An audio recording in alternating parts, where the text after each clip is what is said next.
Ora, bom dia a todos. Boa tarde. Eu geralmente nunca prego nem dou nada à tarde. Geralmente é de manhã ou à noite. Maioritariamente de manhã. Então... Bem, vocês puseram aqui um grande berbicacho nas mãos, não é? Porque falar sobre um tema destes de forma imparcial é quase impossível. Eu quando comecei este estudo para vos vir dar aqui, porque eu não tinha nada antes feito sobre isto, tínhamos dado no Instituto Bíblico, eu acabei agora o terceiro ano, vou começar mestrado segunda-feira, e obviamente nós falamos muito sobre este tema, mas assim um trabalho em concreto nunca tinha realmente feito. Vi algumas posições de um lado e algumas posições do outro e comecei a ver que isto é mais complexo do que eu pensava, porque se eu pensava, como a maioria de vocês, que havia a posição calvinista e a posição arminiana, eu comecei a descobrir que afinal existem muito mais. A seguir eu até pensava que já só haviam quatro, que era o calvinista clássico, o calvinista moderado, ou a posição arminiana clássica, ou uma posição arminiana mais wesleyana. Mas depois quando comecei a ver e a pesquisar mais a fundo, existem muitas posições. Eu fiquei assim, mas isto vai ser muito complicado. O que é que eu me lembrei? Bem, talvez a melhor abordagem é tentarmos ver isto em termos históricos. Como é que estas pessoas chegaram aqui? Porque é que pessoas tão inteligentes e tão de Deus, porque há pessoas de Deus nas duas posições, porque é que estão a defender posições às vezes tão diferentes em relação a estes temas? Então fui ver o lado histórico, e mesmo indo ver o lado histórico, eu constatei que até a forma de ler a história de um autor calvinista vai ser ligeiramente diferente de um autor arminiano. Eu tentei sempre ver dos dois lados e pronto, vou tentar ser o mais imparcial possível dentro daquilo que conseguir. As letras, desculpem, pelos vistos fica muito pequenino, eu não estava a contar que isto ia ficar aqui tão pequenino, mas também não há grande problema, não é para ler assim muito texto. Bem, inicialmente eu queria começar por vos mostrar, ou começamos por abordar de facto a questão destes temas, pronto, da eleição, da predestinação, por aí fora, era um problema que a própria Igreja Primitiva teve. Porque olhando algumas passagens do Antigo Testamento e depois também do Novo, já suscitavam alguns problemas. Logo no Gênesis, no início, nós vemos Deus, depois da queda, quando está a dizer uma série de coisas que vão acontecer, a profetizar, ele já diz coisas do género, porém inimizade entre ti e a mulher, ou seja, já há ali um fator de predestinação muito forte, logo no princípio. Vemos, por exemplo, em Deuteronômio a eleição de um povo. Deus escolhe Israel. Vemos, por exemplo, em Daniel coisas assim um bocado fortes, como ele dizer é ele quem muda o tempo e as estações, remove os reis e estabelece reis. Ele dá sabedoria aos sábios e entendidos e entendimento aos inteligentes. Ou seja, dá a impressão que Deus já está muito por trás de tudo. E a pessoa fica assim, então, mas onde é que está aqui a parte do ser humano no meio disto?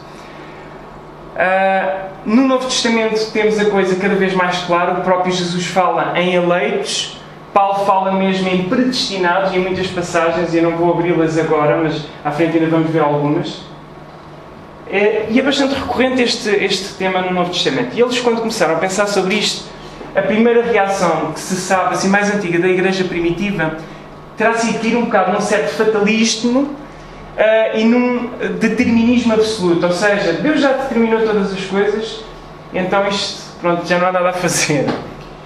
E conforme vamos vendo a história de como as doutrinas da Igreja vão progredindo, e isto daí ser interessante vocês perceberem, e para mim também ter sido interessante, perceberem em que contexto as doutrinas surgiram, porque muitas das vezes determinadas doutrinas que hoje para nós são muito importantes surgiram como um contra-ênfase ou como uma contra-resposta a algo exagerado antes. E vocês vão ver aqui como uma bola de ping-pong ao longo do tempo isto está a acontecer um bocado. E cada vez mais se tenta chegar àquilo que, pronto, seja a verdade. Olha, avisa-me, estás a tomar. Fazemos depois o intervalo, então há... Como quiseres. Ok. Vamos fazer meia hora, depois um bocadinho de intervalo, depois uns 20 minutos e depois então um debate mais aberto. No final deste primeiro bloco, ponham as questões que quiserem, está bem? E se souber alguma coisa que não entendam, podem-me também interromper. Então, como resposta àquele determinismo fatalista, houve outro grupo que começou logo também a cair num outro extremo, que foi o total livre-arbítrio e a autodeterminação, ou seja, eu é que determino o meu futuro, eu é que determino o que é que vai acontecer. Deus não tem nada a ver com isto. E começam a aparecer os pais da Igreja. E alguns dos pais da Igreja, como Tertuliano e Clemente de Roma, porque vai aparecer à frente um outro Clemente de Alexandria, eles dizem, não, espera aí, Deus continua a ser soberano e a predestinação está na Bíblia. Só que a forma como eles olhavam para a predestinação e para a soberania de Deus talvez não fosse, ainda como nós vamos ver depois em Agostinho, Calvino e outros que vão aparecer mais à frente. Vamos ver então o que é que eles entendiam por esta soberania e predestinação. Temos Justino, o mártir, e eu pus aqui as supostas imagens deles, não responsabilizo se alguma fotografia não ficou bem tirada, não é? Não tenho a certeza de quem são, não conheci nenhum pessoalmente, eu acho que vocês também não é? Vamos conhecê-los no céu, bem supondo que todos estão no céu, não é? Justino Mártir, por exemplo, fala de uma predestinação baseada no conhecimento prévio daquilo que o ser humano vai fazer. E vocês vão reparar que muito daquilo que nós hoje ouvimos, tanto de umas posições como de outras, não é nada de novo, já vieram daqui de trás. Certamente alguns de vocês já ouviram dizer, não, espera aí, Deus predestina com base naquilo que Ele já sabe que vai acontecer. E vocês vão ver ao longo da história vai aparecer várias pessoas com esta ideia. Deus já sabe que aquela pessoa vai querer, então como aquela pessoa vai querer, aquela vai ser determinada para a salvação. Esta era uma das posições. No caso, por exemplo, de Tertuliano e de Clemente. E neste caso aqui, em específico, Justino Mártir. Orígenes, por exemplo, quando agarrava em Romanos 9, aquele capítulo muito famoso, muito forte em termos de predestinação, em que fala que ainda antes de Esaú e Jacó terem nascido, terem feito bem ou mal, já Deus tinha decidido amar um e aborrecer o outro. E toda aquela passagem muito forte diz que porque é que Deus não pode fazer uns vasos para honra e outros para desonra? Então é todo um capítulo muito forte. E quando ele pega nesse capítulo, qual é a perspectiva dele? Esse capítulo também fala do faraó. Não sei se vocês estão lembrados, que na história, precisamente, do povo antes de sair do Egito, enviadas várias pragas, e muitas vezes nós vemos no texto, Deus endureceu o coração de Faraó, e outras vezes nós vamos vendo o próprio coração de Faraó se endureceu a si mesmo. O que é que Orígenes diz? Bem, Deus já sabia previamente que Faraó ia rejeitar a ordem de Deus, então endureceu-lhe o coração. E aqui começa, eu vou ser muito sincero, tanto de um lado como do outro, das várias posições que vamos vendo, às vezes começa-se a forçar um bocadinho aquilo que os textos não estão bem a querer dizer. Isto é a minha perspectiva.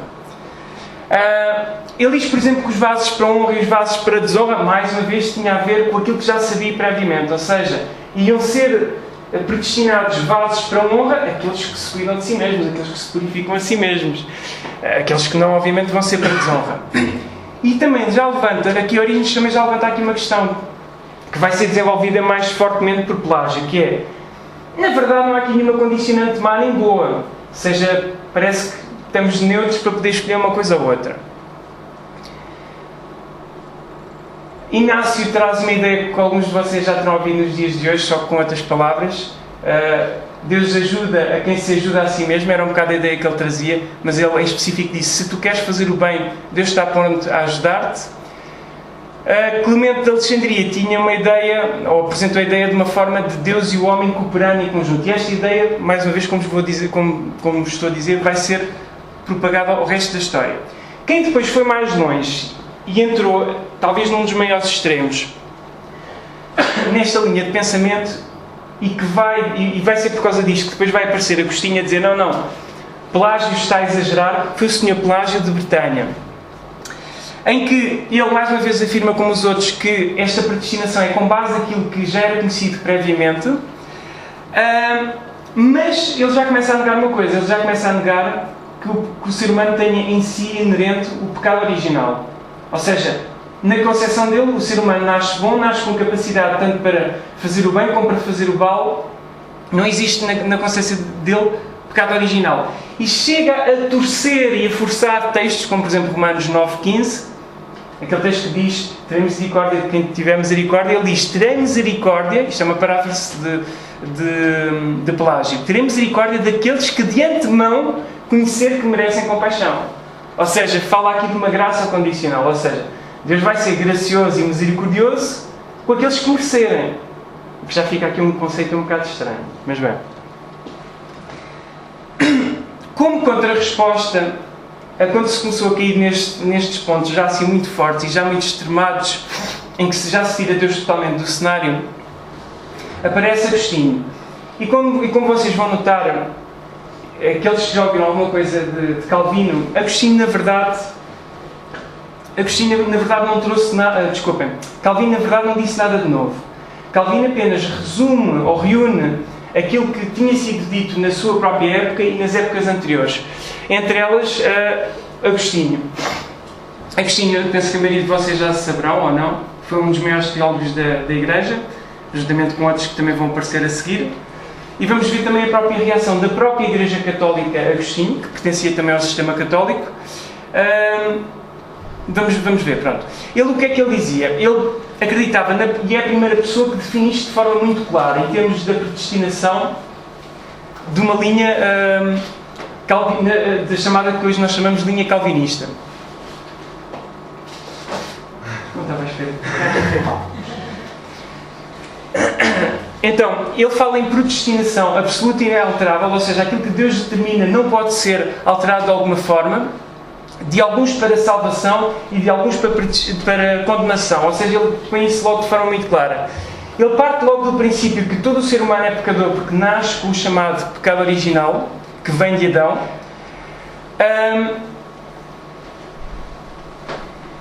A condenação daqueles que são... A condenação é com base... Desculpem.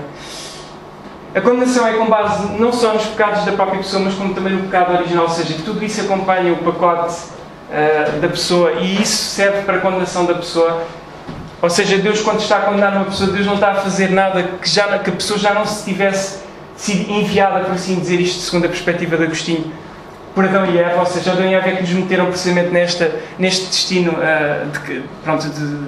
de condenação.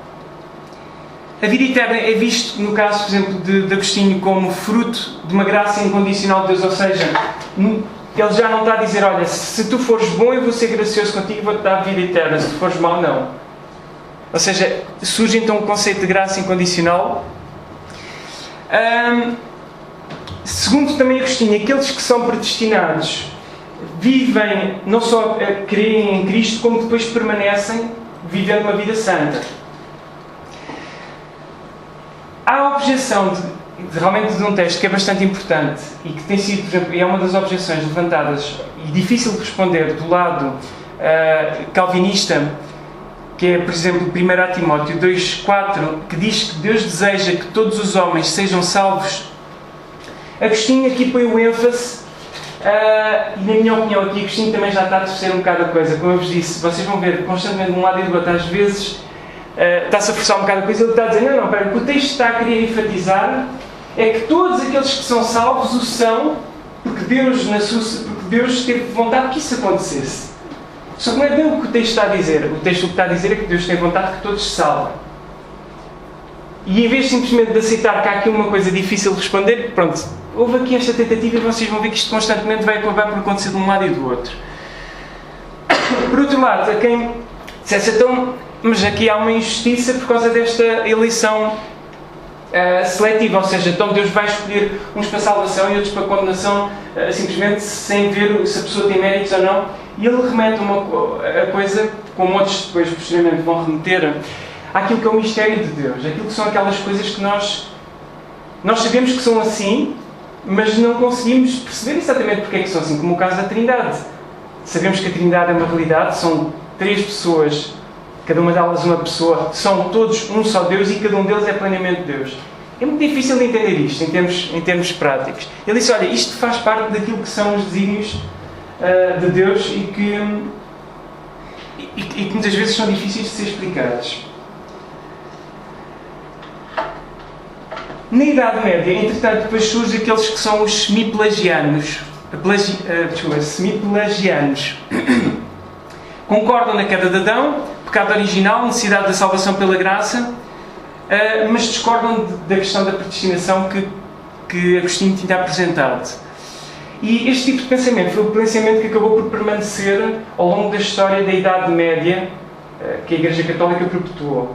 E vamos ver mais à frente, precisamente, como é que a Igreja Católica em específico lidou com esta questão.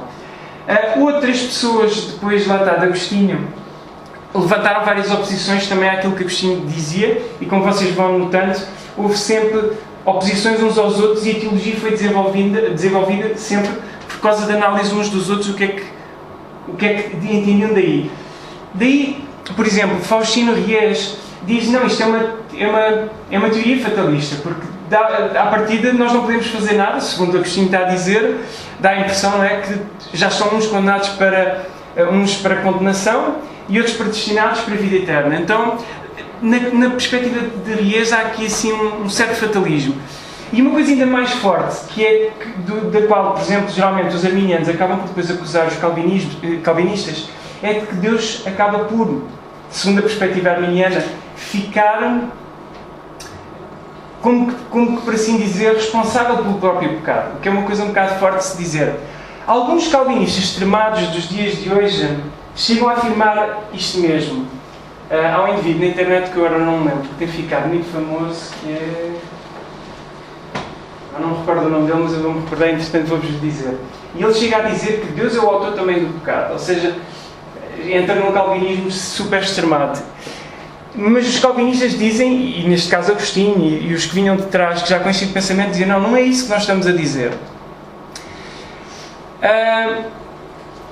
E Faustino, quando tenta explicar a questão da predestinação, lá está, temos sempre este problema de um lado e do outro. Não, ele diz, mais uma vez, é aquela ideia do conhecimento prévio, ou seja, existe aquilo que é o desejo de Deus, e então já começa a aparecer aqui um conceito um pouco mais desenvolvido, mas, à parte daquilo que Deus deseja, nem tudo vai acontecer como Deus deseja, e há algumas coisas que Deus vai permitir que as pessoas ajam mal, ou seja, quando temos alguém que cai em pecado é porque Deus permite, Deus não deseja, mas Deus permite. E permite dentro de determinados moldes. Isto na perspectiva de Fausto Riés.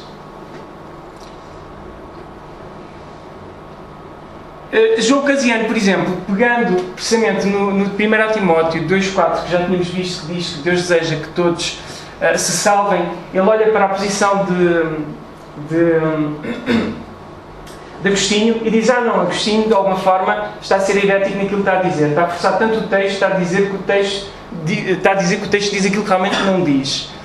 Entretanto, no meio deste problema todo, e com o conflito entre agostinianos, pelagianos e semi-pelagianos, a Igreja Católica diz, vamos ter que parar e vamos ter que todos sentar e conversar e ver, afinal, no que é que vamos ficar.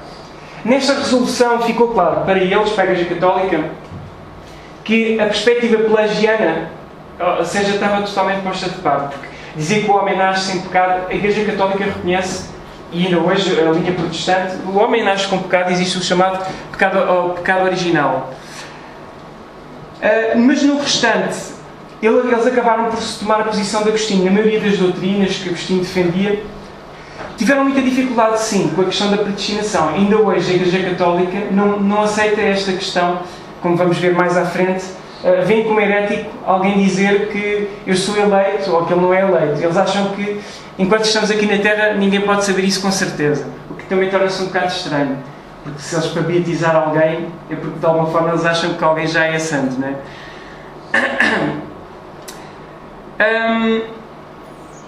Pronto, eu acho que agora, não sei se calhar, está aí no André. Queres fazermos aqui uma pausazinha e se calhar para a malta poder fazer algum tipo de questão? Fazemos.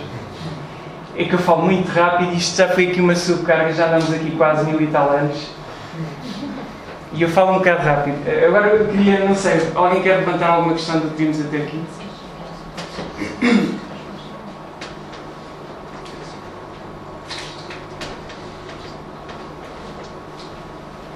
Força. Obrigado. Eu queria saber,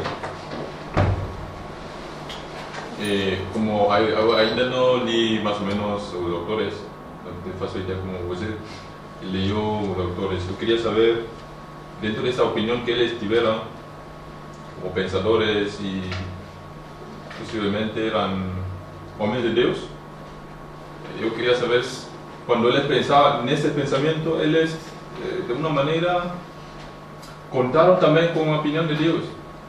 Antes de terminar una cosa, por ejemplo, esto es una idea, un pensamento na Bíblia. Queria saber. É assim, muitos destes homens, e nas várias posições, vamos ver até hoje, porque ao fim e ao cabo o que nós vamos ver é, em termos históricos, o que é que foi dito, para percebermos como as ideias andaram de um lado para o outro e foram sendo construídas. Muitos deles eram grandes homens de Deus, tanto com umas posições como outras. Eu não li em lado nenhum em concreto que eles oraram para que Deus lhes mostrasse o que era a verdade, mas eu estou convicto que sim. Não posso afirmar isso com certeza porque eu não li isso especificamente. Mas é aquilo que um bom teólogo ou alguém de Deus vai tentar fazer, é tentar saber da parte de Deus o que é. Realmente onde é que está aqui a verdade. Agora eu falando eu a título pessoal, não eles. Eu pessoalmente acho que muitas vezes vai haver coisas que Deus simplesmente não vai revelar. Há uma série de coisas que, e concordo de facto com alguns dos autores que vão aparecer para a frente, tanto de uma posição como de outra, que há muita coisa que está naquilo que é o mistério de Deus. E nós, ao tentar conjecturar tanto, acabamos por inventar e filosofar coisas que a própria Bíblia não diz. Daí eu estar a mostrar que tanto de um lado como do outro, conforme eu fui andando na história, comecei a ver que tanto uns como outros andaram a tentar forçar um bocadinho os textos. E não foram capazes, às vezes, se calhar, de perceber que a Bíblia fala, às vezes, de duas coisas em simultâneo. Eu tinha um professor no instituto que dizia que há muitas doutrinas na Bíblia, ou algumas questões na Bíblia, que são como ter um pé num balde de água fria e um pé num balde de água quente. É incómodo, mas nós não podemos evitar o incómodo simplesmente porque nos dá jeito de acreditar mais de uma forma ou mais de uma ou de outra. Ok? E eu, pelo menos na análise que vos quero transmitir, é tentar-vos mostrar isso. A tendência humana é sempre dar mais jeito a esta, então vou ajeitar os textos para esta, dá mais jeito àquela. Porque tanto uma posição como outra podem ser muito confortáveis ou muito desconfortáveis, depende da perspectiva. E nós já vamos ver isso um pouco mais à frente. Por isso eu não sei se eles oraram, mas eu suponho que sim, não é? Como bons homens de Deus, eu acredito que sim. Mais alguém quer? Olha, se me puderes arranjar água, se faz favor. Está aqui um pouco. Aqui. Okay. Okay. Mais algum corajoso? Sim. Ou corajosa?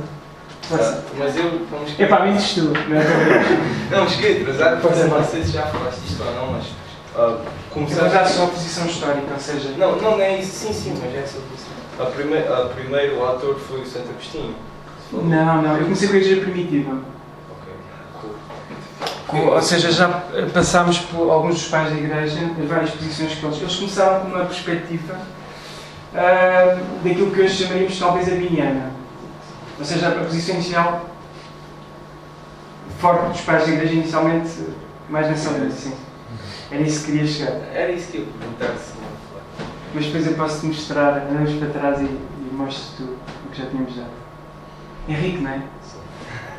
Já tive uma boa conversa com ele sobre isto. Eu penso que eu ia propor o seguinte.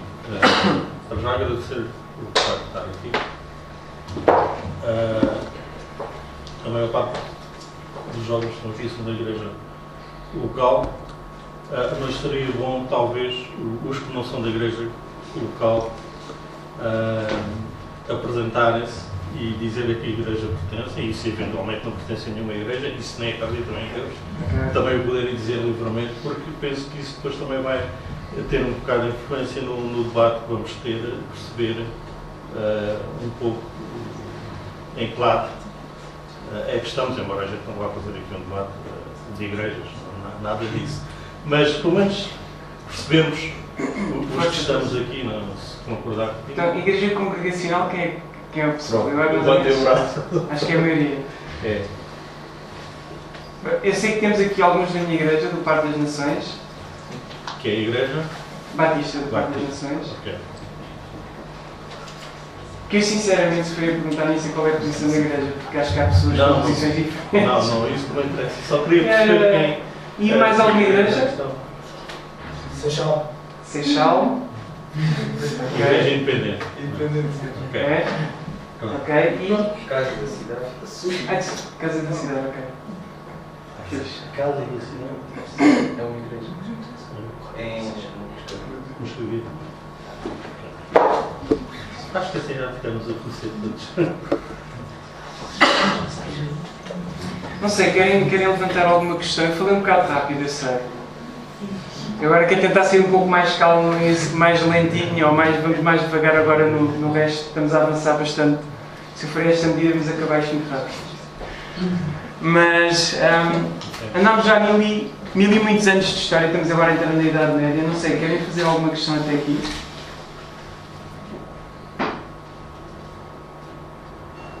Vão guardar as questões para o fim, não é? Ok.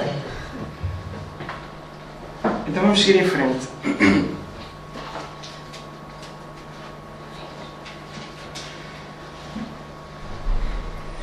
Entretanto, como vimos, houve ali vários autores, e eu tentei que mais ou menos os PowerPoints ou os conteúdos tanto desse voz a umas posições de um lado, ou mais para um lado, mais à esquerda, por exemplo, e outros mais à direita, vá. E eu tentei que mais ou menos dar voz a ambos os lados. E agora, por exemplo, vamos ver algumas vozes aqui do lado a ajudar um bocado do lado de Agostinho. Por exemplo, Anselmo de Cantuária vem desenvolver um bocado os conceitos de Agostinho. E ele diz que, bem, ao fim e ao cabo, esta predestinação não é assim bem uma coisa forçada. É uma coisa mais do tipo induzida, ou seja, muitas das coisas... Ok. Ou seja, muitas das coisas acontecem... Exato. Ou seja, muitas das coisas que Deus quer que vão acontecer, Deus simplesmente permite o seu decurso natural. Vou-vos dar um exemplo. José do Egito. Nós, quando lemos o início da história, nós vemos que os irmãos de José foram maus para com José ao vender José para o Egito. E vemos que os próprios irmãos sentem muito peso na consciência depois, mais tarde, quando se começam a lembrar da história. Mas se vocês se lembrarem, quando José se revela aos irmãos, José já diz, olha, mas não foram vocês, foi Deus que me enviou através de vocês. Ou seja, José já põe a coisa a um nível de como Deus, usando a própria, entre aspas, maldade deles, para cumprir o seu propósito. E é um bocado o que Anselmo aqui está a dizer. Deus às vezes vai usar das próprias circunstâncias para que as coisas aconteçam. E daí então daria a resposta, da perspectiva, neste caso de Anselmo da Cantuária, que vem da linha também de Agostinho, é que na verdade Deus não causa o mal, mas Deus algumas vezes permite o mal. Anselmo também diz que na verdade a predestinação não exclui livre-arbítrio, mas também não desenvolve muito esta questão, como é que ele consegue resolver as duas extensões, porque na minha perspectiva é muito difícil resolver esta questão, haver as duas coisas em simultâneo, mas ele acredita, pronto, que as duas coisas podiam coexistir. Tomás de Aquino fala que Deus guia, ou seja, uns a vida eterna, os outros simplesmente, como também já o anterior tinha falado, simplesmente, olha, deixam-os entregues à sua própria natureza, a sua própria natureza é pecadora, e vão seguir o seu próprio caminho e perdem-se. Ele taxativamente afirma, contra aquilo que os pelagianos tinham dito, e os semi-pelagianos tinham dito, que na verdade o conhecimento de Deus prévio daquilo que vai ser os méritos das pessoas não é a razão da qual Ele vai predestinar as coisas. Ou seja, Deus predestina simplesmente porque Ele escolhe conforme a sua própria vontade. Outro ponto também que ele aborda é: havia ainda alguns que achavam que esta mesma predestinação podia ser alterada de acordo com a oração do crente, o que fica assim um bocado esquisito. Então Deus já tem predestinado e depois o crente ora e depois a predestinação é alterada. Ele diz, não, a oração em si já é afetada, segundo a perspectiva de Tomás de Aquino, pela predestinação. Ou seja, supostamente, segundo esta perspectiva, quando tu estás a orar, já estás a orar porque foste predestinado a isso precisamente. Entretanto, chegamos à Reforma Protestante. E toda a nossa questão que chega aos dias de hoje, muitas das vezes, quando é falada muito já a este nível, porque nos lembramos de Calvino e de Armínio, que já vem depois. Para entendermos um bocado Lutero, é preciso entender que Lutero era um monge agostiniano. Logo, agostiniano. Eu andei a combater um bocado com estes conceitos quando andei a tentar escrever, porque chamava agostiniano, às vezes chamava agostiniano, então, se eu me enganar, não me levem a mal. Então, vindo ele desta tradição, ou desta escola, é natural que ele acabou por absorver um bocado o modo de pensar de Agostinho. Ele reforça a ideia de que a salvação vem unicamente de Deus, ou seja, o homem como pecador não tem capacidade de se poder realmente chegar a Deus, então a salvação é totalmente mérito de Deus. À pergunta de saber, olha, como é que tu sabes se eu sou eleito? Agostinho respondia que, olha, se tu creres em Jesus, se tu te arrependeste e se tu o segues, então isso é sinónimo de que tu és um eleito. Na perspectiva dele, a eleição era incondicional, ou seja, não era, olha, tu vais ser eleito se Deus já no futuro souber que vais ser bonzinho, tu não vais ser, ou seja, vais ser reprovado, ou seja, vais ser mandado para condenação, se realmente ias ser um mau indivíduo. Na perspectiva dele não, na perspectiva dele é incondicional, ou seja, Deus simplesmente decide ter misericórdia de quem entende ter misericórdia. Entretanto, Calvino e uma boa parte dos reformadores seguem muito nesta linha, e Calvino então vai a desenvolver e tratar muito melhor em termos de doutrinários, em termos de exposição e de fundamentação. Ele acreditava, e a posição, daí eu não vos estar a dar, eu não sei muito fácil dar-vos as posições todas que existem modernas, já são muitas, mas dar-vos um bocadinho aquilo que foram as posições do passado e vocês perceberem que o que existe hoje de posições vem tudo beber um bocado a estas posições que já vinham de trás. Calvino acreditava na dupla predestinação, ou seja, Deus escolhe uns para salvação e outros para eleição, o que isto vai sempre fazer com muita comichão aos que vão vir a seguir, e é difícil de facto de entender, porque então está a dizer que aqueles que vão para o inferno porque Deus quis que eles fossem para o inferno, e não nos enganemos, é exatamente isso que Calvino está a dizer.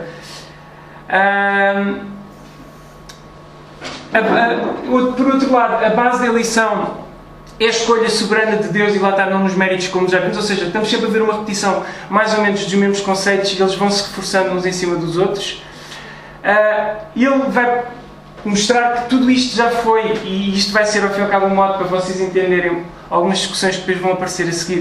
Ou seja, esta eleição já foi feita antes da criação do mundo, segundo a perspectiva dele, pegando em Efésios 1, 4 a 5, e pronto, o texto fala precisamente sobre isso. É a eleição que leva à santificação, na perspectiva dele, e não o contrário, ou seja, não é os santos que vão ser eleitos, mas é o contrário, os que são eleitos é que se vão tornar santos, ou seja, não é pelo teu muito esforço de ser santo que então vais passar a ser eleito.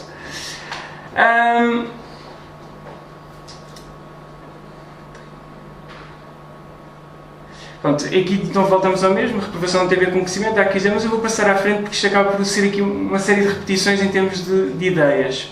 Uma coisa que eu gostei, que aqui Calvino aborda ele alerta, cuidado com as especulações, ou seja, cuidado com as duas coisas.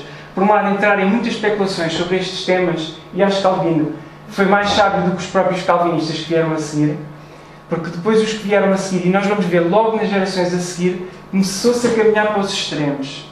E daí depois aparecer posições para tentar de novo voltar a puxar ao equilíbrio. Porque Calvino dizia, olha, vamos poder ir até aqui, mas daqui para a frente já vamos começar a especular o que Deus não disse. Houve algumas linhas que, como também vamos ver, com medo de que este tema fosse mal entendido, simplesmente optaram por nunca falar isto nas igrejas. Eu próprio às vezes tenho tomado um bocado essa posição. Eu há igrejas e grupos que têm dado jovens que eu sei que eles nem sequer sabem o que é isso de predestinação. Eles não sabem o que é isso do calvinismo e do arminianismo. Eu às vezes acho que a ignorância até parece boa em certos contextos. Assim, eles têm outras coisas para aprender primeiro mais urgentes do que aprender estas. E quando eu li isto de Agostinho, eu vi assim, mas realmente Agostinho não deixa de ter razão. De facto, também a solução não é simplesmente não falar nas coisas. Daí acho que aquilo que vocês promoveram hoje ser uma coisa boa, e eu, com muita dificuldade, porque eu sei que isto acaba por ser difícil tentar mostrar aqui os dois lados de forma imparcial, estou a tentar mostrar, ou seja, as várias posições aqui ao lado da história, ao longo da história. Que, na verdade, voltamos ao mesmo. Isto não se pode dizer que há aqui dois lados, porque vai haver aqui muitas posiçõezinhas. Entre calvinistas vai haver discordâncias e entre arminianos também há discordâncias. E não íamos ter tempo para ver tudo, e não temos mesmo. Na perspectiva de Calvino, e todos aqueles que vêm na sequência de Calvino, veem que a predestinação, ao fim e ao cabo, dá glória a Deus e traz alguma humildade ao homem. E pronto, é um bocado a base com que eles pegam em relação a Calvino. Houve logo, logicamente, a reação católica e depois logo como heréticos aqueles que se consideram eleitos, ou seja, quem é o ser humano para dizer eu sou um eleito, aquele não é? Pronto, então houve logo ali uma posição forte. Depois apareceram, entretanto, também os anabatistas, em que dizem que a eleição é condicional, baseada na fé e na permanência do crente, ou seja, voltamos lá àquele conceito, aqueles que vão querer, então, são esses que são os eleitos, negam que Deus reprova, ou seja, que Deus, de forma deliberada, decide que vai uns logo para o inferno antes do início dos tempos, e esta teoria, ao fim e ao cabo, esta linha dos anabatistas, é que vai chegar até o Wesley. E o Wesley é a pessoa que, depois, mais próximo dos nossos dias, dá um maior contributo agora do lado arminiano. Teodoro de Beza. Teodoro de Beza foi aluno de Calvino. E como eu estava a explicar, Calvino disse uma coisa e os que vieram a seguir já começaram a reforçar a coisa um pouco mais do que aquilo que Calvino disse. E uma das coisas que eu achei interessantes é que, por exemplo, o caso da predestinação, conforme eu pesquisei, este aluno, Teodoro de Beza, já dá muito ênfase à questão da predestinação. Daí a maioria, se calhar, de vós, tal como eu, quando ouve falar em calvinismo, pensa logo em predestinação. Só que é um erro, porque Calvino, se já leram as Institutas de Calvino, ou parte delas, eu li alguns bocados, e é espetacular, porque aquilo em vida era brilhante, fala muito mais do que apenas predestinação. E às vezes há guerras entre arminianos e calvinistas por causa de um ponto que, como eu cheguei à conclusão, nem sequer é considerado central dentro daquilo que era o calvinismo clássico, nem sequer da linha reformada, mas nós pusemos nos dias de hoje, muitas vezes é motivo de guerras, e foi motivo de guerras após, por exemplo, John Wesley, entre o próprio John Wesley, George Whitefield e principalmente também os seguidores deles, ou seja, a malta tornaram-se muito adeptos de posições, quando na verdade isto nem sequer era um tema central. E isto devia-nos fazer pensar. Às vezes o nosso ponto de discordância com outra doutrina é uma coisinha tão pequena. Eu estive a ver, por exemplo, num livro de teologia, alguns livros de teologia, e cheguei à conclusão que este tema, na maioria dos livros de teologia, é para aí 1% de tudo o que os livros de teologia falam. E por causa de um livro de 1%, eu sou calvinista, eu sou arminiano, tu vais para o céu, tu não. Pronto. E nestas discussões filosóficas e na minha perspectiva, desculpem, porque começam a cair em certos devaneios, na minha perspectiva, agora aqui a Filipe a falar, não são aqueles indivíduos, começa-se a cair em... Eu não sei agora de vocês o que é que vão achar, se eu sou calvinista ou arminiano, porque eu acho que vou dando... Eu espero estar a dar terreno dos dois lados, eu tento, porque foi a sensação que eu fiquei, é que os dois lados têm muitos problemas, mas obviamente, logicamente, eu tenho uma posição. Mas como eu ia dizer... e uma das coisas que acabou por acontecer é que começou a haver discussões que eu nem sequer vou entrar nelas porque são chatas, aborrecidas e eu não tive paciência para as ler. Li só no geral por algo para vos poder mencionar e vocês entenderem porque é que depois as posições se foram desenvolvendo. E uma delas tinha a ver, e neste caso Teodoro de Beza, que defende o chamado supralapsarianismo, em que ele dizia que os decretos de eleição vêm antes aos decretos da criação do ser humano. Ou seja, como se Deus, antes de ter criado o ser humano, Deus já tinha decidido que ia mandar uns para o inferno e outros para o céu, e antes de ter criado o próprio ser humano. Então, e depois houve uns que diziam, não, Deus criou primeiro o ser humano, ou seja, dentro, imaginem, da linha calvinista, depois já havia outros que diziam, não, Deus primeiro criou o ser humano e depois então é que fez estes esquetes. Quer dizer, isto entra-se num devaneio tão grande, que eu acho que às vezes nós nos esquecemos do grande ensino do livro de Jó, que é precisamente que há muita coisa que está no âmbito dos mistérios de Deus, da sabedoria de Deus, que só Deus é que sabe, e que nós não podemos andar a inventar o que é que Deus fez ou deixou de fazer, porque a Bíblia, é assim, eu tenho lido muitas vezes a Bíblia, eu nunca encontrei lá nenhum Deus a dizer, olha, eu primeiro decretei, fulano tal para ser salvo, fulano de tal, isso depois é que criei, ou então fiz o contrário, nós não vemos. Sabemos que foi pensado desde o início dos tempos. Agora, exatamente quando é que Deus pensou numa coisa ou quando é que Deus pensou noutra, eu não sei. Deus pensou em ambas, certamente, antes da criação. Isso nós podemos ver pela Bíblia em Efésios. Mas agora, o que é que Deus pensou primeiro? Eu acho que isto é entrar a um nível, não sei se vocês concordam comigo, mas de uma subjetividade e de uma especulação enormíssima. Mas começou a haver muitas guerras neste âmbito.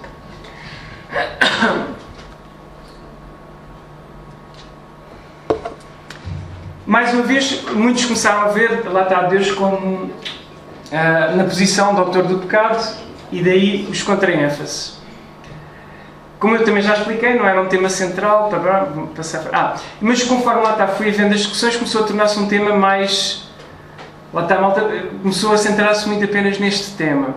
Entretanto, aparece o nosso Jacobus Arminius. E vejam que, atenção, já estamos na altura da Reforma Protestante. Em 1500 e troca o passo, surge Lutero, surge Calvino, 50 anos depois surge Arminius, e toda esta discussão do calvinismo e do arminianismo, nós pensamos que veio, sei lá, desde onde, na verdade começa toda assim muito mais acesa, precisamente nesta altura. O Jacobo Arminius foi aluno de Calvino, neste caso foi aluno de Beza, e parece, não é, a minha leitura, ele olhar já este caminhar que Beza estava a ter, de começar a entrar em muita especulação e dar-se muito ênfase à questão da predestinação, ele teve a reação contrária, e como viram, e já estamos a chegar praticamente ao fim, foi sempre havendo reação contra reação uns aos outros, conforme as posições foram sendo postas. E cada um deles que vai aparecendo a seguir, conforme vocês foram vendo, é uma repetição sempre, muito, ou em grande parte, do que já tinha sido dito, alguns desenvolvimentos pequenos, mas muitas vezes uma repetição. Jacobus Arminius, e isto em traços muito gerais, porque não dá para dizer-vos aqui tudo o que Calvino disse, tudo o que Agostinho disse, obviamente estamos a pôr aqui os pontos que me pareceram mais interessantes, mas ali Henrique, se quiser acrescentar depois alguns, pode já com isso.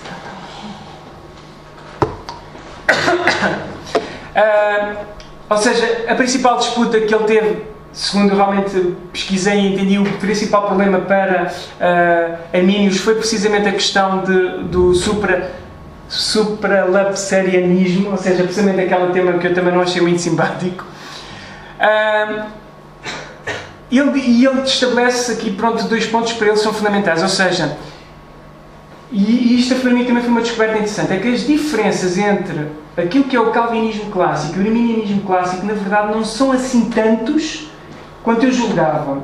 Há coisas mais próximas um do outro do que também eu pensava. Então, na perspectiva dele, o propósito de Deus é propósito de Deus salvar pessoas por meio de Jesus Cristo, ou seja, ao contrário do que algumas pessoas dizem, Arminius dizia que a salvação depende do homem. Não, Arminius não está a dizer isso. Está a dizer que, de facto, é vontade de Deus salvar as pessoas por meio de Jesus. É Jesus realmente que salva as pessoas. Segundo ponto, isto de forma lá está muito resumida, a ênfase que ele dá é: Deus decretou receber aqueles que se arrependem, acreditam em Cristo e perseveram até ao fim. Só que aqui já está implícito o conhecimento prévio, precisamente daqueles que se vão arrepender, e voltamos sempre à mesma lenga-lenga. Pronto.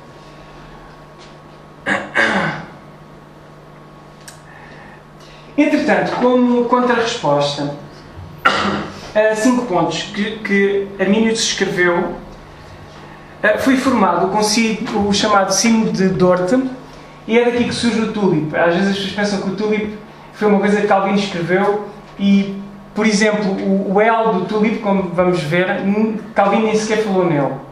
Ou seja, isto é um artifício dos seguidores, dos que vieram a seguir, para dar resposta àquilo que Arminius tinha dito. Então surgem os 5 pontos. E os 5 pontos quais são? O T de total depravity, ou seja, a inabilidade, o pecado original que já dentro da pessoa e a incapacidade da pessoa de se poder lá estar chegar a Deus, ou seja, o ser humano está todo totalmente decaído. E baseio isto em textos como Romanos 3. A eleição incondicional, ou seja, Deus escolhe uns para salvação e outros para condenação, e mesmo isto, daí não dá para vos dar as posições todas que existem hoje, porque aqui já vai haver divergência dentro dos calvinistas, porque uns vão dizer que, não sei se vocês veem aqui, ok, uns vão dizer que Deus apenas escolhe os que vão ser salvos, e os outros, pronto, não se fala muito nisso, os outros simplesmente ficam, olha, acontece. Mas há outros que não, declaradamente dizem, como Agostinho e Calvino, não, Deus escolhe uns para salvação e outros para condenação. Limited Atonement, daí o L, ou seja, a expiação limitada, ou seja, Jesus, na perspectiva deles, neste sino de Dort, diziam que Jesus não morreu por todos. E isto, obviamente, depois vai levantar aqui questões por causa do texto de 1 João, capítulo 2, em que diz que Jesus morreu precisamente por todos. E pronto, e há aqui tentativas de tentar explicar isto, e andam sempre aqui bola ping-pongs a tentar explicar de um lado e do outro as coisas com muitas dificuldades. Mas este é um ponto, principalmente este do meio, que nem todos os que são calvinistas, mesmo nos dias de hoje, o aceitam. Há muitos que têm o retirado. Então há os calvinistas de 5 pontos, há os calvinistas de 4 pontos. Eu não sei se vocês já ouviram falar disso. Com muito orgulho já tenho conhecido alguns que dizem: eu sou dos 5 pontos, eu ainda não perdi nenhum ponto. Eu mantenho os 5 pontos. Pronto. Outra coisa que eles também fundamentavam, o terceiro ponto, é, neste caso do I, a graça irresistível, ou seja, Deus atrai a si aqueles que vão ser salvos, e é de tal forma delicioso aquilo que... é de tal forma fascinante aquilo que o crente passa a ver em Deus, que o crente já nem pensa escolher outra coisa. Então, obviamente, vai ser irresistivelmente atraído. E segundo esta perspectiva, no ponto a seguir, a perseverança dos santos permanece assim até ao final da vida, e daí aquilo que hoje é conhecido muitas das vezes por uma vez salvo, salvo para sempre, e que mal entendido pode ter muitos problemas. Pronto. Segundo, por exemplo, um calvinista, Todd Billings, diz: o tulip, que tem sido os chamados 5 pontos do calvinismo, não contém toda a essência da teologia reformada, ou seja, muitas das vezes escreveu-se muitos livros, anda tudo muito à volta dos 5 pontos, 5 pontos, 5 pontos, só que lá está, a teologia reformada é muito mais do que apenas os 5 pontos, e nós centramos na coisinha de 5 pontos. Outra coisa que eu achei interessante é que Arminius não discordava nem do primeiro nem do último ponto. Do último ponto, ao que eu li e ao que eu percebi, não ficou, ou pelo menos eu não consigo encontrar em lado nenhum, certo se ele se posicionou. Descobriste alguma posição da Clarice? Pronto. Se alguém descobriu, é que eu não descobri. Dá a impressão que Arminius nisto disse: olha, nisto eu não vou me pronunciar. A dificuldade de Arminius era precisamente com os pontos do meio. Ou seja, ele aceitava que todos éramos depravados. Agora, a eleição incondicional é que para ele representava dificuldade. Esta, então, completamente inaceitável. E a irresistível graça de Deus, também porque ele achava que Deus, de alguma forma, dá a oportunidade ou dá a capacidade ao ser humano de poder escolher. Ou seja, segundo Arminius, não é apenas uma graça irresistível, ou seja, Deus abre o teu entendimento, tu ficas com a vontade de poder, ficas com a possibilidade de escolher: olha, vou abraçar Cristo ou não vou abraçar Cristo. Ou seja, não és compelido a isso, na perspectiva dele. Estamos mesmo a chegar ao fim. Ok. Alguém pode andar nisso? É que eu agora... Não quero andar. Isto parece que já não está a dar.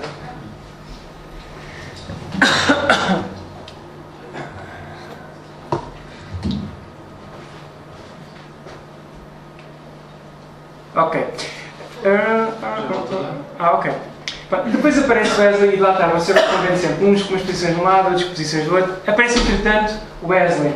Wesley já surge como contraponto àquilo que são os hipercalvinistas. Eu achei interessante, lá está, mais uma vez, vemos sempre isto. Quando há ênfases exagerados de um lado, houve alguém a aparecer do outro a dizer: pá, peraí, que isto também não é tanto assim. E ele acaba por repetir muito do que vem também de trás. E agora, assim, algo novo em específico dele, deixa-me lá ver. Ora, eleição incondicional para função particular. Pronto. Uma novidade que há aqui no caso de Wesley. Wesley, não sei se todos sabem, foi uma espécie de reformador da Igreja Anglicana no século XVIII. Na minha perspectiva, ele teve envolvido George Whitefield, que tinha a posição calvinista num dos chamados ou considerados maiores avivamentos de sempre. Ambos foram grandes evangelistas, tanto Wesley com uma perspectiva arminiana como George Whitefield com uma perspectiva calvinista. juntamente ainda com Jonathan Edwards, ou seja, foram figurões mesmo. O metodismo surge precisamente a partir do trabalho de George Wesley, Carlos Wesley, George Whitefield, por aí fora. Inclusivamente conta-se que quando George Whitefield morreu, os jornais tentaram saber com Wesley o que é que Wesley tinha a dizer de George Whitefield, porque como havia muitos debates entre os seguidores de Wesley e os seguidores de Whitefield, e entre o próprio Wesley e Whitefield houve algumas fricções por causa deste tema, lá está o tal 1% nos livros de teologia, era suficiente para haver às vezes essas fricções. E eles estavam à espera que, provavelmente, Wesley, não sei que posição Wesley tivesse, porque para vocês entenderem, nesta altura as conversas eram tão acesas que, por exemplo, calvinistas diziam que arminianos iam para o inferno porque não estavam a aceitar a soberania e a graça de Deus, e os arminianos diziam não, é total heresia dizer que Deus escolhe umas pessoas para a salvação. Então eles mutuamente se excluíam e mandavam-se para o inferno uns aos outros. Então eles pensaram assim, bem, deixa-me cá ver o que é que o outro grande líder, também deste grande avivamento, vai dizer do seu colega, do seu companheiro. Então conta-se que Wesley parou e disse, olha, eu acho que quando um dia chegar ao céu, porque alguém terá perguntado, quando chegares ao céu, vais ver lá o Whitefield? E o Wesley diz, bem, eu acho que vou ter muita dificuldade de vê-lo, porque ele vai estar tão próximo de Jesus e eu ainda tão distante a olhar ao longe que vou ter muita dificuldade de ver. Queria com isto Wesley dizer que reconhecia no próprio amigo que tinha uma posição com a qual ele não concordava e achava uma posição perigosa pela perspectiva, porque cada uma destas perspectivas acham perigosa obviamente a outra. No entanto, ele tinha em grande consideração o amigo. E eu li a biografia, por acaso, de John Wesley, e é muito bonito ver as cartas entre um e o outro. Cartas de bastante afeto entre os dois, apesar das diferenças. Realmente nota-se que eram irmãos que se amavam de verdade. Então, uma das novidades que Wesley traz, e que não deixa de ser interessante, ou seja, como vamos tentando explicar um bocado as coisas, é que então Wesley já diz, olha, houve algumas figuras na história que foram incondicionalmente eleitas. Por exemplo, tens um faraó que para a soberania e a graça de Deus se ter manifestado, foi eleito precisamente para não permitir o povo sair do Egito para o deserto. E então, pronto, para mostrar o poder de Deus, Deus foi resistindo lá, foi endurecendo o coração de faraó. Ou outros casos, qualquer uma das figuras que nós encontramos na história, Maria, José, Moisés, qualquer um deles, na perspectiva de Wesley, são as tais figuras que incondicionalmente foram eleitas. Ou seja, esses estavam mesmo predestinados.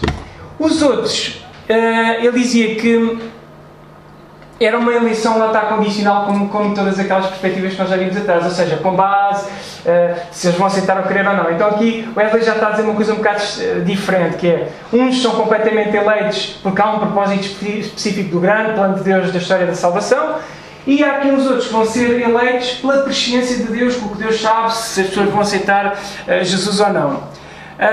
Nega, lá está, este mais uma vez, que a base da reprovação seja a soberania de Deus. E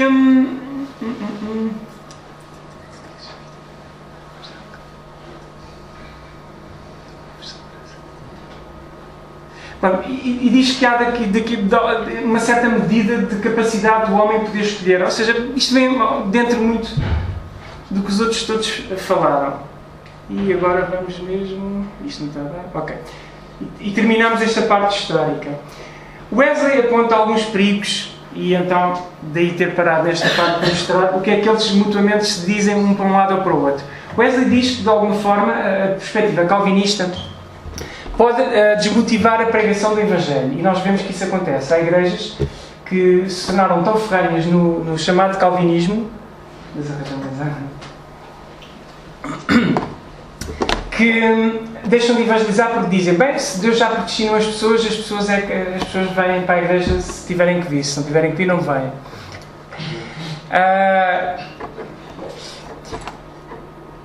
Por outro lado, também, e isto tem sido um ponto às vezes muito rebatido pelo lado arminiano, como um dos perigos do calvinismo, seria que as pessoas se descuidem com a santificação pessoal. E eu pessoalmente concordo com as dificuldades de ambos os lados que vão ser apresentadas. Há aqui uma outra que ele diz que eu sinceramente nunca senti isto na prática, não sei se algum de vocês sentiram, que é as represálias para com os não eleitos. Ou seja, tu não és eleito, então eu vou-me livrar para ti. Eu sei que os testemunhas de Jeová, durante um tempo, tiveram uma perspectiva do género, ainda que os conceitos deles acabam por ser outros, mas eles, quando viam alguém que rejeitava aquilo que eles estavam a apresentar, diziam que aqueles eram dos que não eram, que eram os, não sei como é que eles chamavam, se eram os cabritos, ou pronto, chamavam-lhes assim uns nomes estranhos. Eles depois, entretanto, chegavam à conclusão que não podiam decidir quem é e que não é, pronto. Por outro lado, segundo Wesley, corre-se o risco de se chamar Jesus mentiroso. Então, porque se Jesus está a fazer um convite à salvação e que nem toda a gente vai poder aceitar, então, da perspectiva de Wesley, podia estar a chamar a Deus, a Jesus mentiroso e a Deus cruel e injusto, ou seja, por estar a predestinar uns e outros. Isto tem muito que se diga de um lado e do outro. E a seguir, quando entrar, pronto, dando aí a abertura para falarmos e discutirmos, podemos tentar entender melhor um bocado um lado e o outro. Os perigos apontados à posição arminiana e à posição wesleyana são, segundo os calvinistas, o reduzir ou tirar a glória de Deus no processo da salvação. Por outro lado, cair-se num certo desespero, e eu, como já tive duas posições, entendo obviamente tanto um lado como o outro, e acho que um dos grandes perigos é a pessoa tentar agradar a Deus com o seu próprio desempenho e então chegar à conclusão que nós nunca vamos ser suficientemente santos para agradar a Deus, e este é um dos perigos realmente da posição de quem está com uma perspectiva mais arminiana, isto como contraponto aos outros. Os outros às vezes confiam tanto na graça, e eu conheci gente que confiava tanto na graça, eu vou continuar a pecar, que Deus perdoa, é só mais um pecado, depois eu peço perdão e Deus é muito bonzinho. Ou seja, há os dois extremos.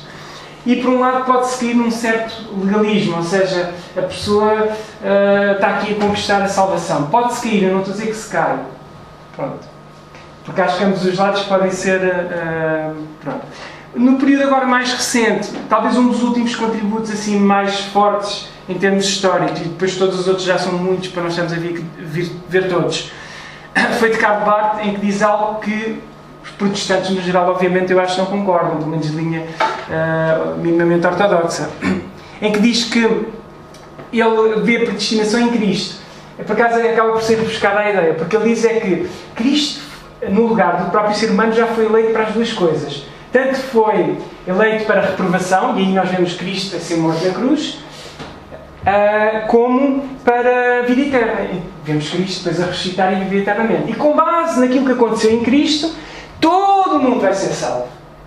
Isto é uma perspectiva muito simpática, mas muito sinceramente acho que nem calvinistas nem arminianos concordam com isso. Mas pronto, se alguém quiser ter uma terceira hipótese, este senhor fumava, pronto, como tal e como o Spurgeon. Isto é outra discussão, se é pecado ou não, eu não vou entrar por aí.